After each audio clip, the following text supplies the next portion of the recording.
Hello friends, పావు kilo గోకరకాయ, గోరుచిక్కుడుకాయ అంటారు, గోకరకాయ అంటారు కదండి. ఆలుగడ్డ ఒకటండి పెద్ద సైజు, ఉల్లిపాయలు రెండు ఉల్లిగడ్డలు తీసుకోండి మామూలు మీడియం సైజ్, టమాటో ఒకటండి, కరివేపాకు, కొత్తిమీర, ఇది నువ్వుల పొడి అండి, కొబ్బరి పొడి అండి, అల్లం వెల్లిగడ్డ పేస్ట్, ఇది ఆవాలు, పసుపు, కారం, ఉప్పు, ధనియాల పొడి ఇవన్నీ వాడతానండి. ఆయిల్ వేస్తాను అండి, ఒక 2 స్పూన్స్ వేస్తున్నాను నేను. కొద్దిగా వేడిగానే ఆవాలు, జీలకర్ర,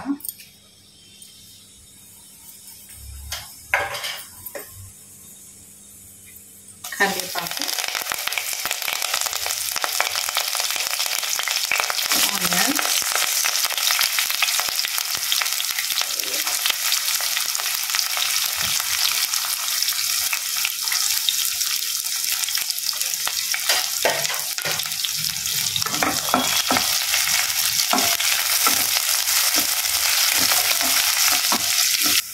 ఇందులో ఆలుగడ్డ వేస్తుందండి.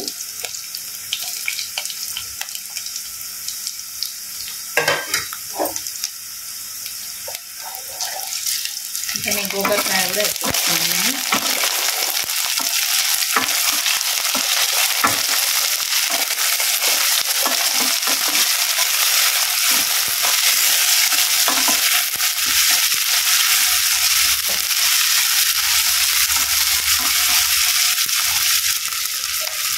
అల్లం వెల్లుల్లి పేస్ట్ వేస్తున్నానండి నేను.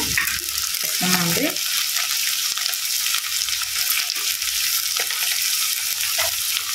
ఇప్పుడు టమాటో వేసేస్తున్నాను నేను.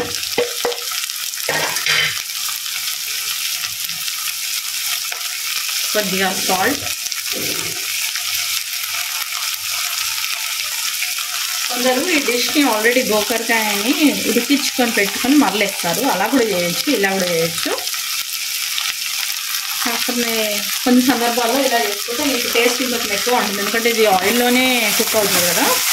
దీని టేస్ట్ వేరేలా ఉంటుంది, దాని టేస్ట్ ఉడకబెట్టి మరలేస్తే దాని టేస్ట్ వేరేలా ఉంటుంది.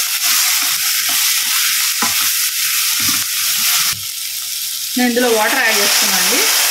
ఇది స్టీల్ కుక్కర్ అండి, చూసుకోవాలి. ఆయిల్ ఎక్కువ అంటే కొంచెం పెట్టుకోవచ్చు, కాకపోతే ఏంటంటే మళ్ళీ మాడిపోతుంది, అందుకనే వాటర్ యాడ్ చేసేసి లిడ్ క్లోజ్ చేస్తానండి.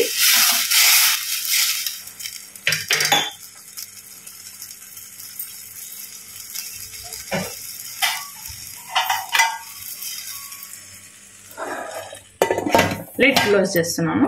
ఆఫ్టర్ ఒక 1 or 2 విజిల్స్ తర్వాత ఓపెన్ చేస్తానండి. చూడండి, 2 విజిల్స్ ఆఫ్టర్ 2 విజిల్స్ ఇలా కొంచెం గ్రేవీ ఉందండి. దీన్ని చూడండి ఎలా చేస్తాను ఇప్పుడు. యాక్చువల్లీ మీరు అందరూ వచ్చిన వంట అనేది, కాకపోతే నా స్టైల్లో చూపిస్తున్నాను. నువ్వుల పొడి,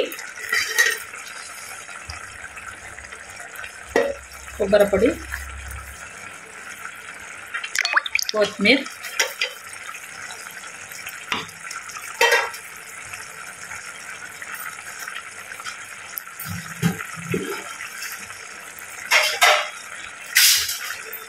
ధనియా పౌడర్. మీకు కొద్దిగా గ్రేవీ కావాలనుకుంటే ఒక 2 minutes తర్వాత ఆఫ్ చేసేసుకోండి. లేదా ఎవరికైనా చిక్కగా దగ్గరికి రావాలనుకుంటే ఈ వాటర్ అంతా ఎవాపరేట్ అయ్యే వరకు పెట్టుకొని ఆఫ్ చేసుకోవచ్చు.